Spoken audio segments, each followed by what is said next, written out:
So hi, I'm Dominik, or Disconnected, and I'm going to talk about Python internals, or actually about dicts in Python. So a few words about me. I am a security engineer at TrailofBits. I am also helping or contributing to some open source projects, one of which is Pwndbg. I'm also a captain of a CTF team. CTF stands for Capture the Flag. Those are security competitions. The team is called Just Cut the Fish. And I have a blog in the internet, but it's not very active. Let's start with some output guessing game. My question is, who thinks that if I type this thing in the IPython shell or Python shell, this will return the same thing or print the same thing? Who thinks that it will print the same thing? Okay. What is weird, not everyone. But let's do it. Why it's not full screen? So if I try it here, you can see it's the same thing. Oh, we might actually change the display here. Light background. I guess it's better now. Okay, so it returned the same thing. If we do this thing, who thinks it will return the same thing? I mean, the same as it's on the slide. Okay. So if we go further, we will probably expect that this dict will actually print out itself, right? Because we have different keys here. So who thinks that Python will actually print those keys and those values in the dict? Raise your hand. Okay. Arthur says that the 6 will be different, right? Oh, because of ellipses? Maybe, yeah, it will have different display. So that's one thing, but there is another catch. Yeah, let's come back here and let me do like this. I have a file called dict items, and it's a Python script, as you can see, and it has this dict in there. It's formatted much better here. So let's run this file in IPython, and now we have the dict, and let's see what it says. As you can see, we have 1, which has value 8, and it was supposed to have value 1. We have 2, which has value 2. We have A, which has value 3. We have known, false, and ellipses. There's the difference, what Arthur said. But we don't have those 2 keys, which is kind of weird, right? We wanted, I mean, true and 1.0 is definitely different from, for example, 1. But the point is, 1 got the value from 1.0. And the reason for that is that booleans in Python are kind of inherited from integers. So if we, for example, do true equals 1, yes, it will be true. And another catch is if we do hash over true and hash over 1, because dicts under the hood uses hashes, this will also be the same thing. And the same thing stands for floats. If we do hash over 1.0, it will also be the same thing. And 1.0 equals 1 in Python, which is not the... Yep.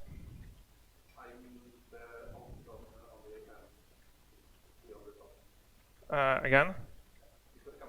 Oh, right. Okay, I get it. So as you can see, it's can be kind of broken sometimes if you use dicts. Okay, let's come back to the slides.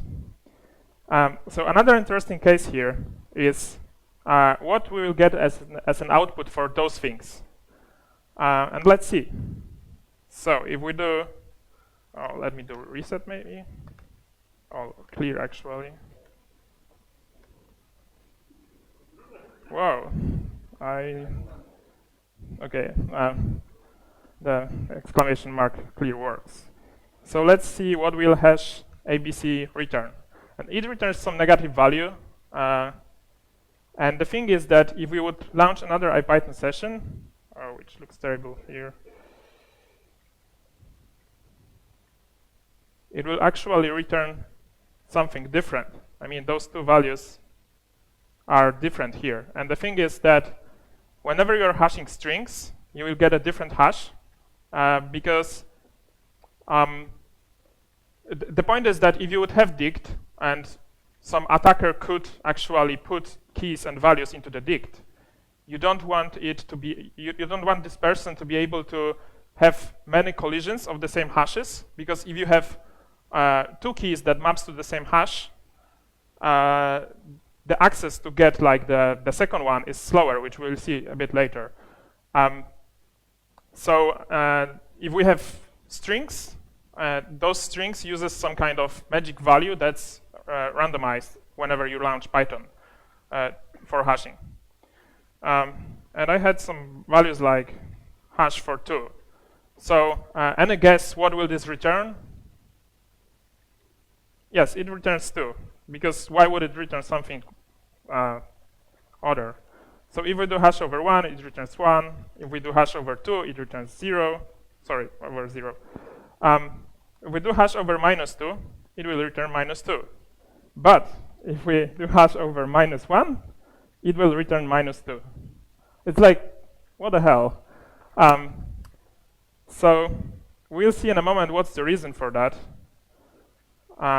As I said, the hashes for strings will change between Python sessions, and for -1 there's y, and the reason is because of error handling in C. Because, well, the Python I use is CPython, and it's written in C, and you need to handle some errors in C somehow. So we will now see an example of how one of the dict operations is implemented in C, and this will be deletion of some key in dict. So that's the whole function. Well, it's a bit cheating because below it actually uses this pydict del item known hash, but let's see what it does. So first of all, it takes pyObject, which is a pointer for the dict object, and some pyObject, which is a pointer to the key. And then it actually tries to calculate the hash. So if it manages to calculate the hash, it will forward to this del item known hash.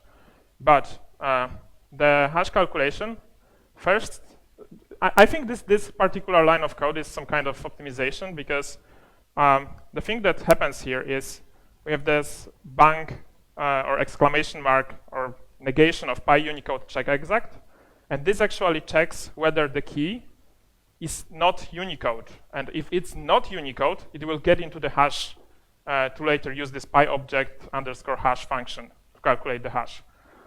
And if it will be Unicode, it will try using this thing, which casts the object to the pyASCII object, then tries to get its hash, and checks if the hash itself is there.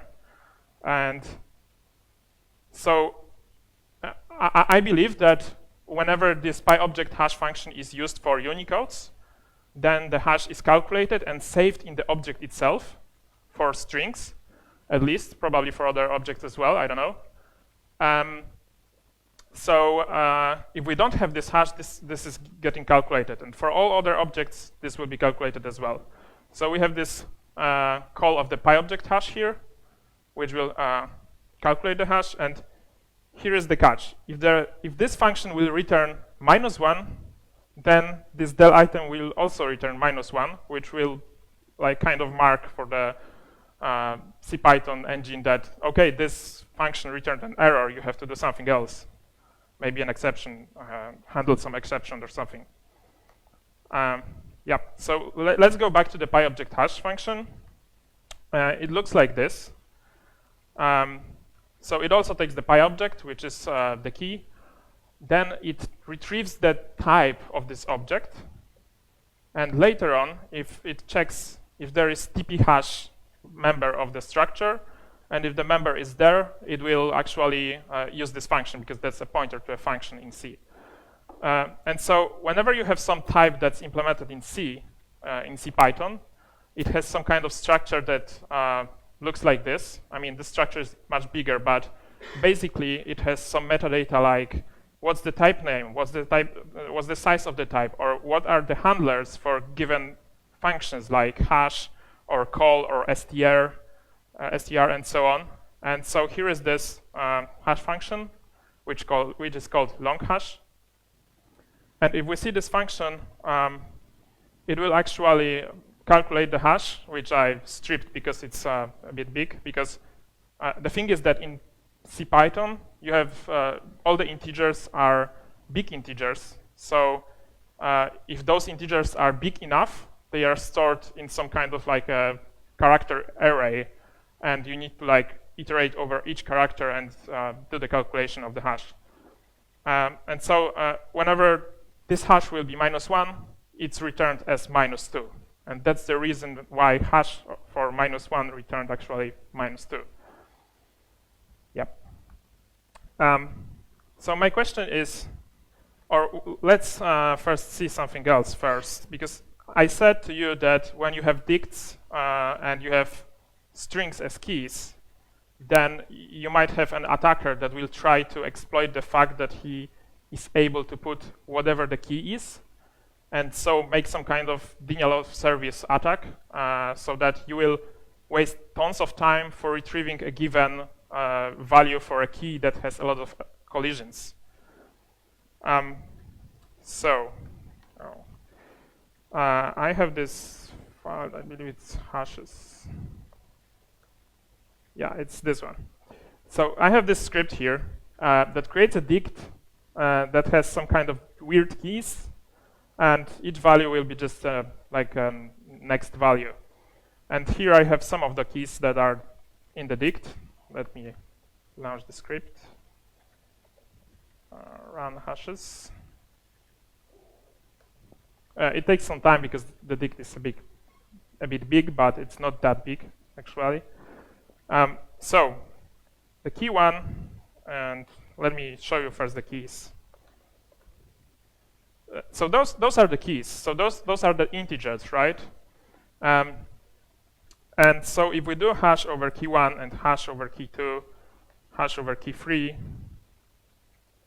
and key 4, those will return the same values. So the hashes are exact for those keys. So if we put them in the dict itself, because that's what we did here, there will be collisions. So this dict is actually 10,000 elements long, and the last key is actually, wow, it's key n. It's actually a pretty big number. So if we try doing something like this, it doesn't take that much time, because those are just integers, and it's kind of fast to calculate the hash of an integer. But let's time it. What will happen if we try to access the first key? The time it module tries like a lot of iterations so that it can calculate the time itself. It took 37 nanoseconds. If we would try accessing the second key, it should take a bit longer because we have the collision, right? And actually it took a bit longer. We can try it once again so that we are sure that those times are correct. Okay. But if we try the last key that has like 99,999 collisions, then the time will be a bit longer. And as you can see, we have like, it's like 1,000 times longer because it's microseconds and not nanoseconds here. So that took a pretty long time because of the collisions. So another question is, if we do something like this in Python, where A is an arbitrary object arbitrary type, will we get the same result? I mean, will there be 2 items in the dict? We don't really know it because it depends how the things are stored there. So let's see when it happens. Any comment? Yes, we have 2 different objects, but as you saw earlier, 1 as an integer and 1.0 are exactly 2 different objects.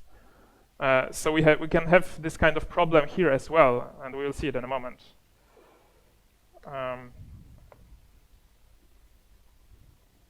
Wait, do I have it here? Yes, I have it here. So I have 4 classes here that overrides the magic methods called hash and equals in Python. So first class is all equals. So objects of this class will always have the same hash, which will be 1, and will always return true if we will compare them. So if we do all equals like this, oh, I didn't launch this file. It will be true. And if we will do hash over those 2 objects, they will have the same value. So what will happen if we will do all equals? Oh, it will be, we need a dict here. Like this, we will end up with the same problem as I shown you before. So we wanted to have a dict that has 2 different objects, but those objects had the same hash, and whenever you compared them, it was said that those are the same objects. So if we have 2 keys in a dict that are exactly the same object by calling equals on them and have the same hash, you will have this collision. So let's try something different. What will happen if we have no equals? So here I used ID function, which returns the unique identifier for an object for the hashing function, and I used return false for equal operation. So here, no equals. So here we will end up with 2 different objects in dict, which was pretty obvious because we have different keys and different objects by meaning of equal. So there are 2 different cases, one of which is only hash same. So only the hash of 2 objects is the same, but the key itself is set to be different. So let's try this. What was the name of it? Only hash same.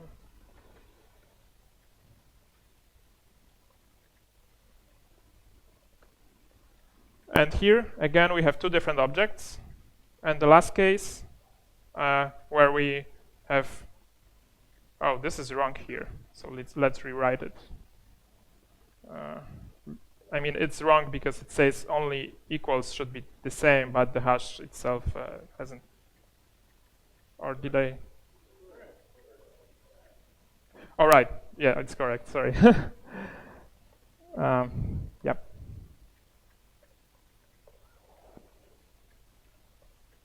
Okay, and here we end up with the same thing. So we have 2 different objects, which is nice, right? So here is this table. So the only bad case is whenever we have an object that hashes to the same thing, and and we have the 2 objects that says that are equal as well. Then we will have those collisions.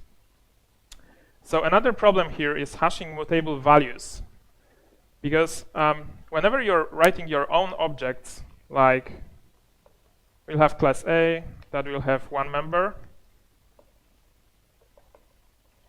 and we'll have a hash function that will return the hash of the members of the object. So maybe like this.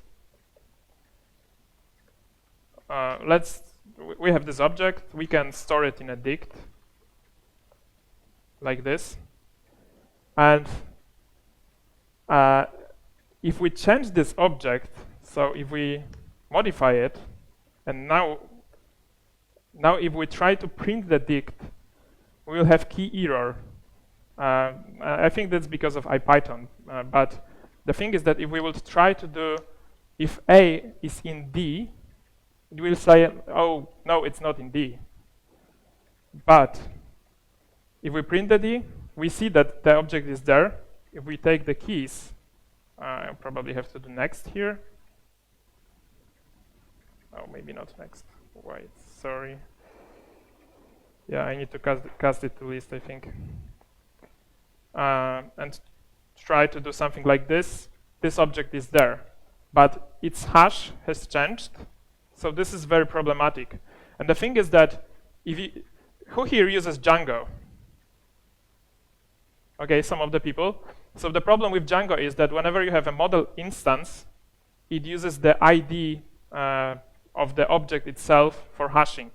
So if you created the instance of the model, and then you put it in a dict, then you save the instance inside the database, it gets the ID changed from -1 to something that was returned by the database. And now if you would try to access this thing by the dict itself, it won't really work. It's all assuming that you would use those objects as keys in the dicts. Okay. So another question is, has anyone here tried to overwrite dict, like inherit from dict? Okay, some of the people, not that much. So I have some kind of dict class here, and I overwrite the set item because I want to know whenever set item happens. So my question is, will it work? Who thinks that it will work? Raise your hand. Why not so many? I didn't say what do I mean by working, right? But let's see it. Yeah.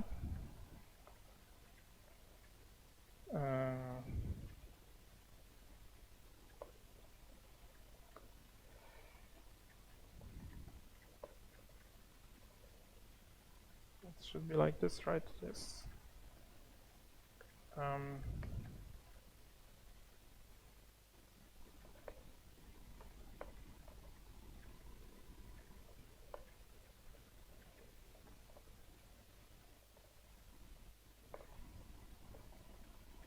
Okay, now I can create the dict. Now I can set its keys, and it actually works. I set the key, and it said that I set the key, right?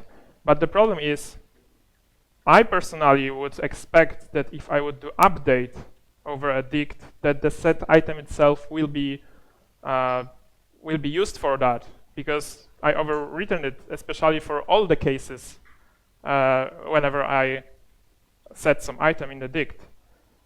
But the problem here is it won't really happen. I didn't see the set item being used here, right?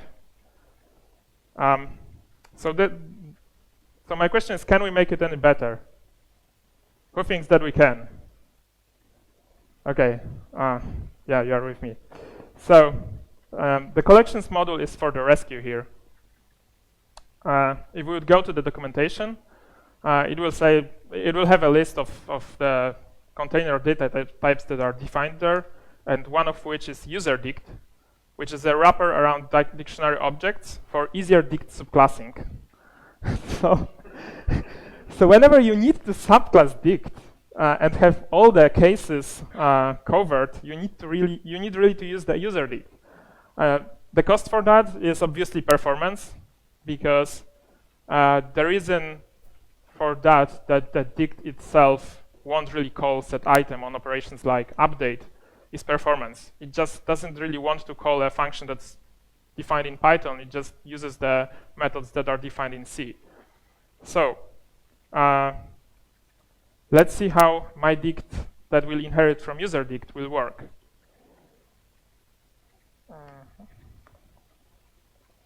So I have this script user dict, and as you can see, it inherits from collections user dict instead. I run it, and now I can create my dict. Now I can do the same thing as before. As you can see, the set item was executed. And if we do update, it will actually use the set item. So whenever you need to subclass dict in a way that you will overwrite set item, you probably want to use collections user dict instead. Another thing is, has anyone here heard about method missing? Okay, just me and Piotrek. Whenever you have these magic methods in Python, there is one called missing. And the thing is that it's there only for dicts. So if you inherit from dict, you can use this standard missing thing. And it's implemented to actually access a key that whenever the key is not in the dictionary. So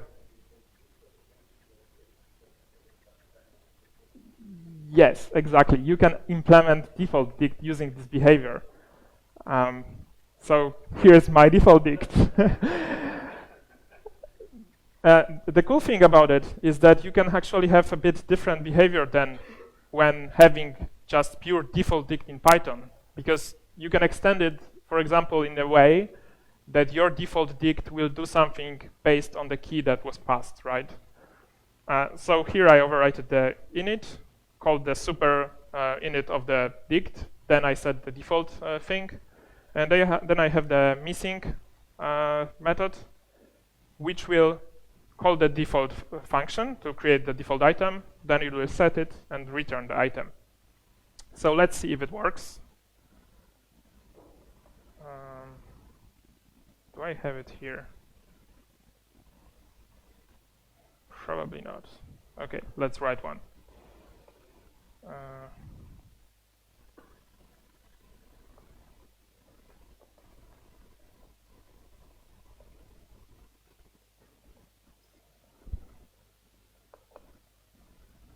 Whoops.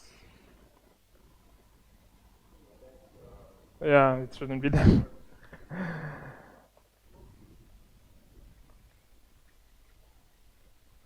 Obviously, it should be a bit, probably should be a bit different, because we also want to handle the cases when you create a dict passing some collection to it, but we don't want it now, right?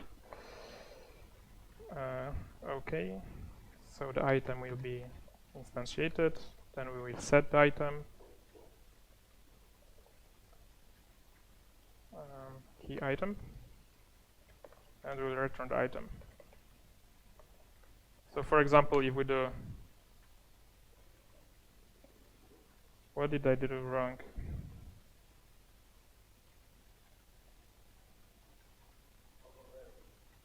What? One more what? Oh, one more S. Oh, yes. This can be.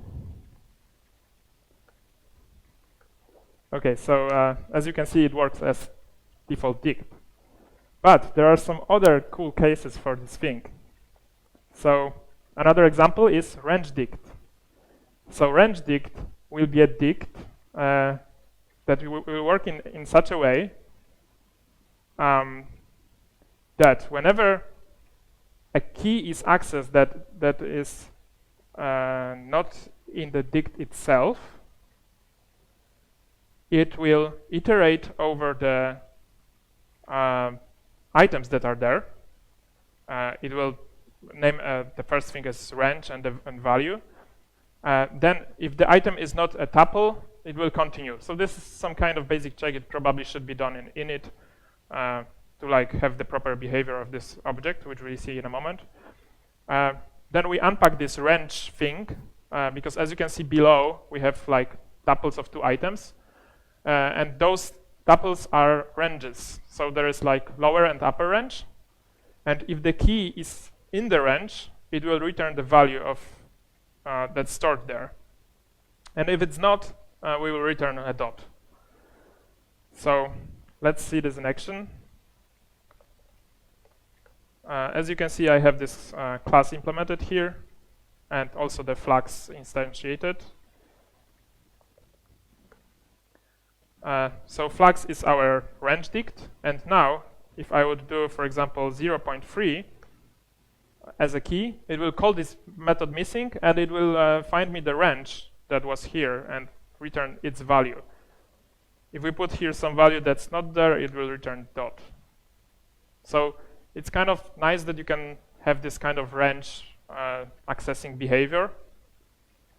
So another example of missing can be whenever you are using floats as keys in the dict. Because the problem with floats is that 0.1 won't really equal 0.3 minus 0.2. I can show it here. It says false. So the problem with it is if we would have a dict that will have a key like this, and we will try to access it like this, it will say key error, because this equals 0.0999. And this is because of how floats are implemented, because there is this IEEE standard used under the hood. So we can obviously do better using this method missing thing. So then we set a precision over our float dict object. And first of all, we check whether the key instance is float. If it's not the float, we will just return the standard method missing. If it's float, the key, then we'll iterate over the items. And if the item itself, if the key of the item that we iterated over is float, we will do this subtraction here, and then if the result is below the precision, we will return the value. Otherwise, we'll just return the standard method missing. So let's see it. What's the name of it? Float dict. As you can see, I have the same class here.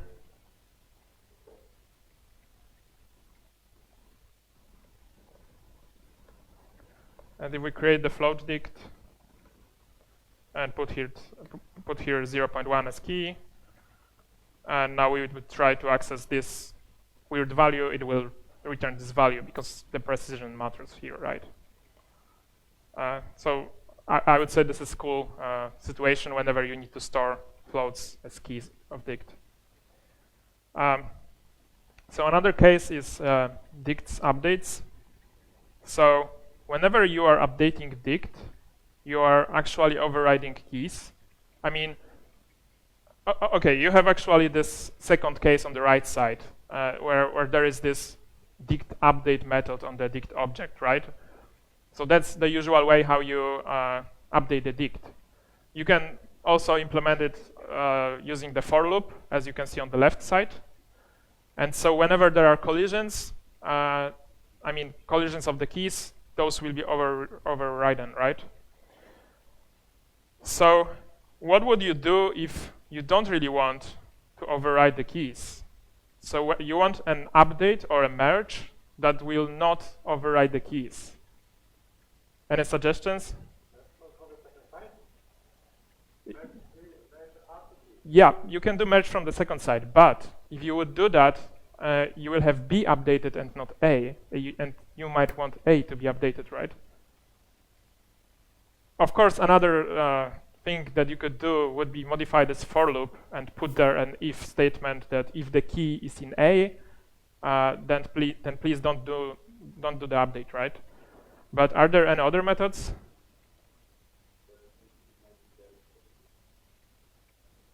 If there is missing, maybe there is existing. What? I don't get it. But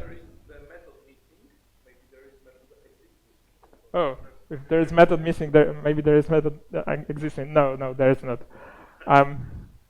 So, as I said, we could change this for loop and put here the if statement, and then you can see that the key 2 has the value of the previous value from the A dict. But so my question still is can we do any better? Yes, please. Double store notation is pretty cool. So there's this thing, which we can see in a moment. So let me do it like this. So here the key 2 will have another value. And so we can do like this. Yes or no? Who thinks that like this will do the merge without overreading the keys? No. Because if we do like this, we will get the overrides because we unpack the B dict after we unpack the A dict. And so it, yeah. So we need to do it the other way, like this. And then assign it to A, right?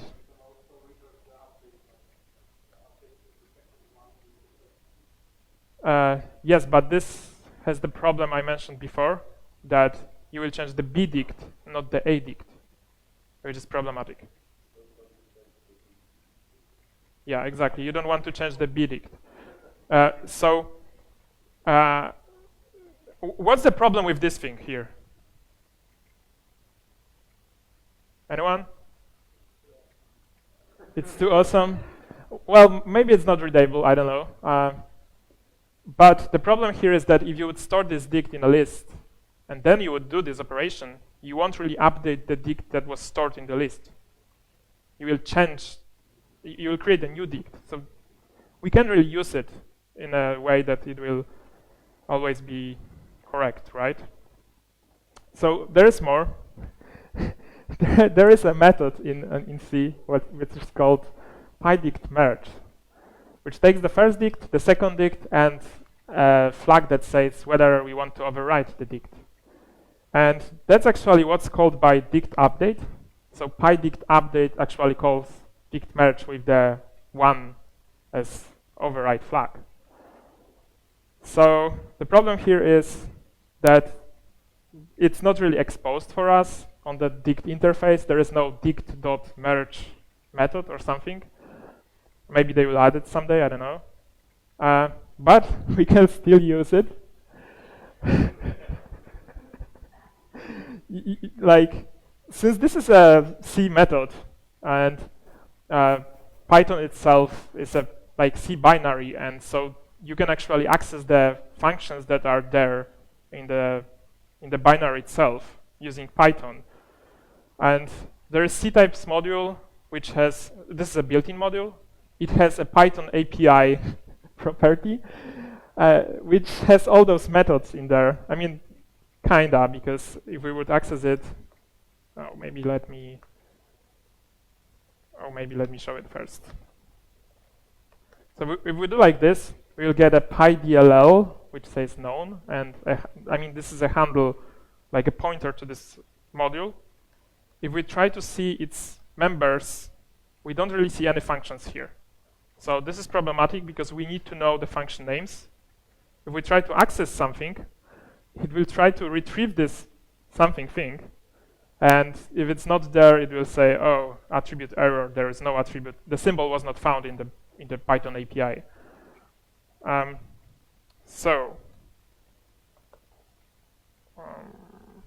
was it?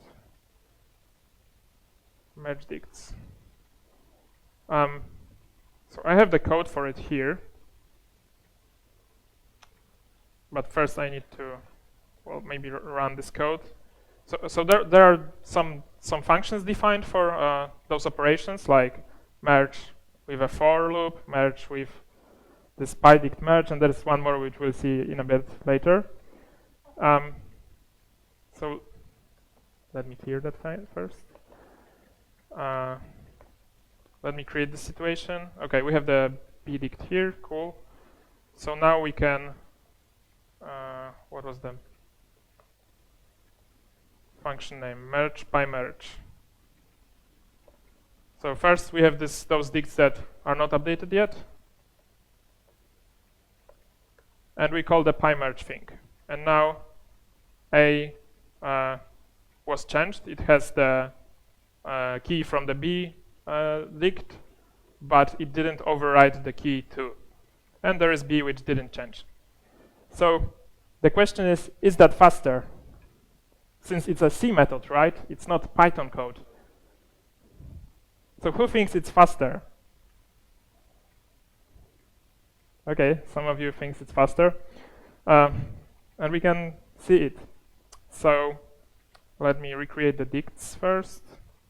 Oh, maybe not recreate it. Let me use timeIt and first use the merge with for loop, which will do this for loop over the items of B, and if K is not in A, then update the dict. And let me create those dicts here so that they will be hopefully recreated whenever the function will be called by timeIt.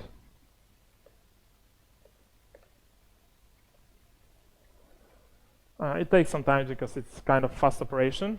So it took like 487 nanoseconds. Let me do it one more time. And now let's use the merge by merge.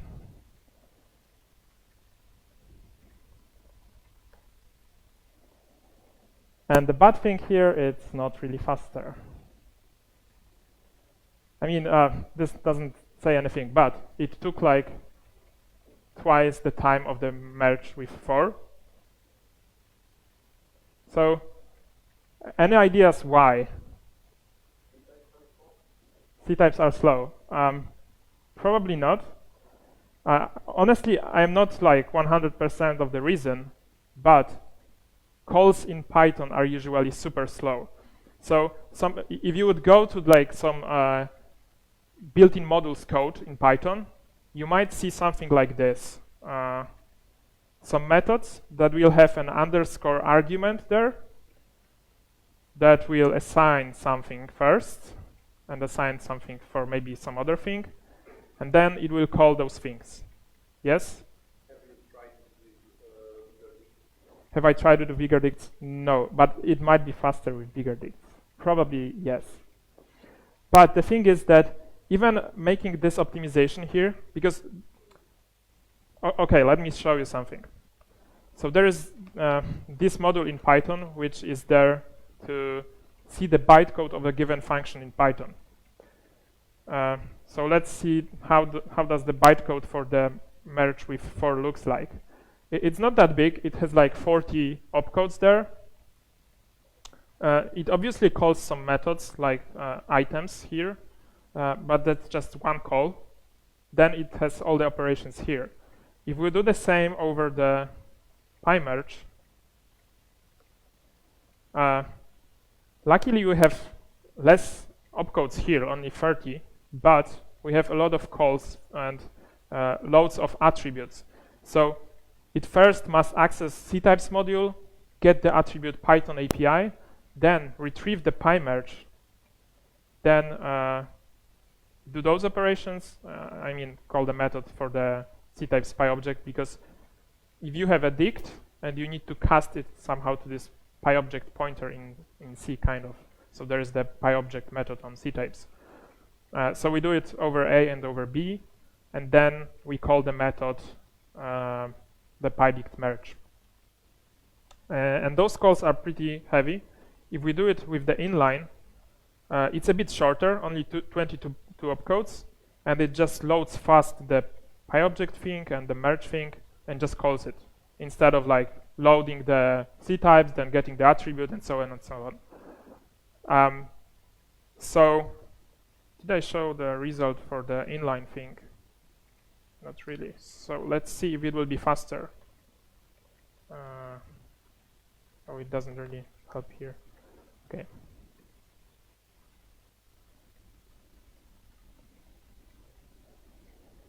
It's still longer, because when we had the merge for, it was like 400, and here's 800. So there is a method to do that, kind of, which probably I don't really recommend, because it's really tied to CPython. If you would try another Python like, I don't know, PyPy, JPython, IronPython, it won't work there. And it's even slower. Maybe for bigger dicts, it will be faster. I have to check it out. Yeah, and that was all for today. Are there any questions?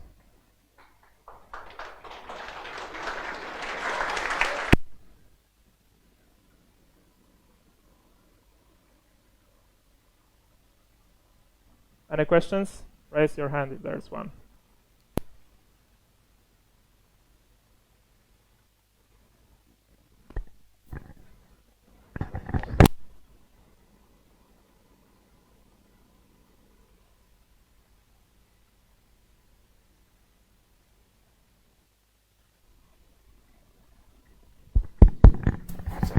Can you hear me? Okay, much better.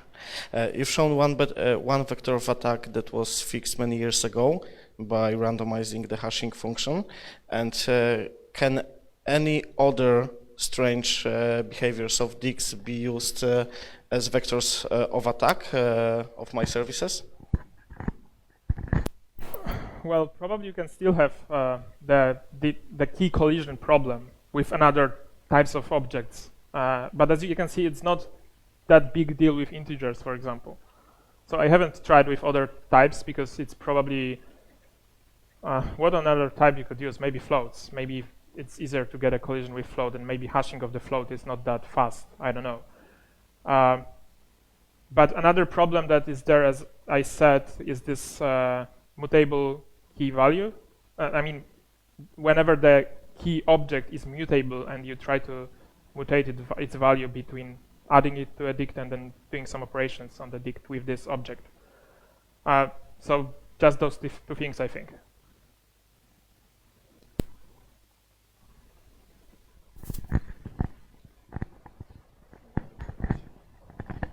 So the hash hack, is it characteristic to CPython, or is it something that is embedded in the Python specification? Yeah, the one with -1. I hope that's only for CPython, right?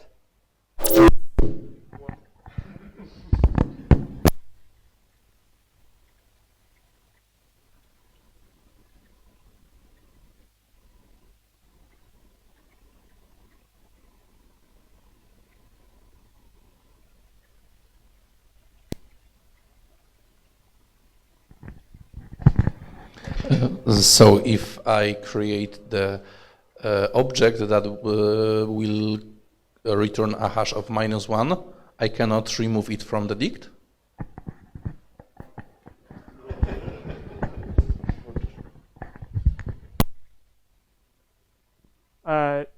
You will be able to do so. Well, let's see. But I think it will actually, like under the hood, it will probably have a hash of -2. Let's see.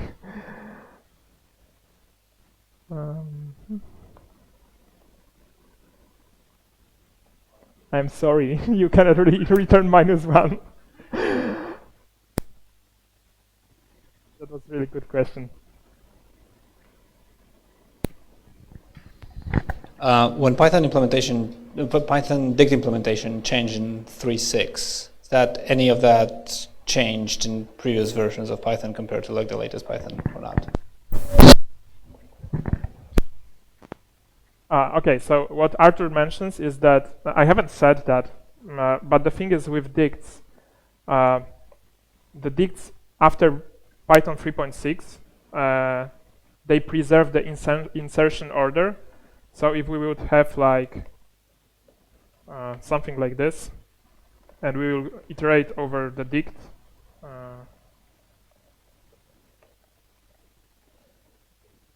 it will preserve the insertion order. And if we would add another item, I don't know, like this, then it would still preserve it. If we would delete an item like this, it will still preserve the order that was there. So that's what I believe it changed in 3.5 or 3.4, but they then kind of made it the standard in 3.6. So regarding all the other stuff that I showed, I have no idea how that works in previous versions, but probably more or less the same. Like for sure, the problem with true 1 and 1.0 will still be there, because as far as I know, like in the previous implementations in Python, the true and false were just integers under the hood, and they had to preserve the behavior whenever they made new Pythons. They didn't really change it in Python 3, and probably that was the mistake. But yeah, it's there. Actually, I have a question.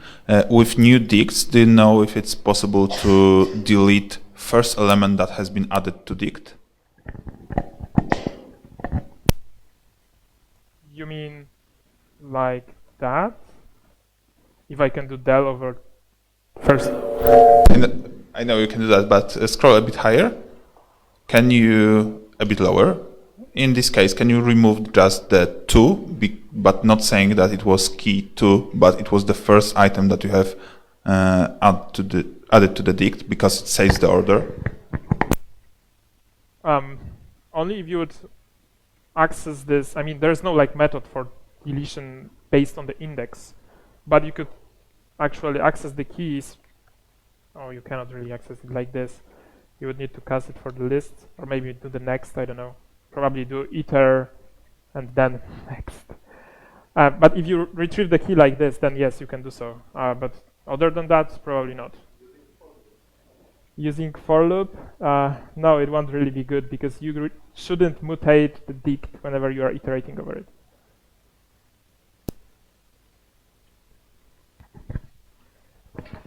I have a question that comes from the internet, someone from France. So why use dict merge instead of just update?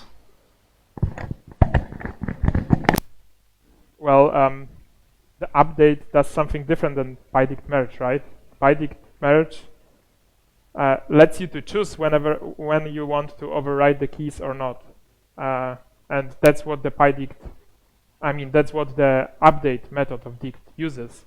But you probably shouldn't use the PyDict merge because it's not really cross-Python thing.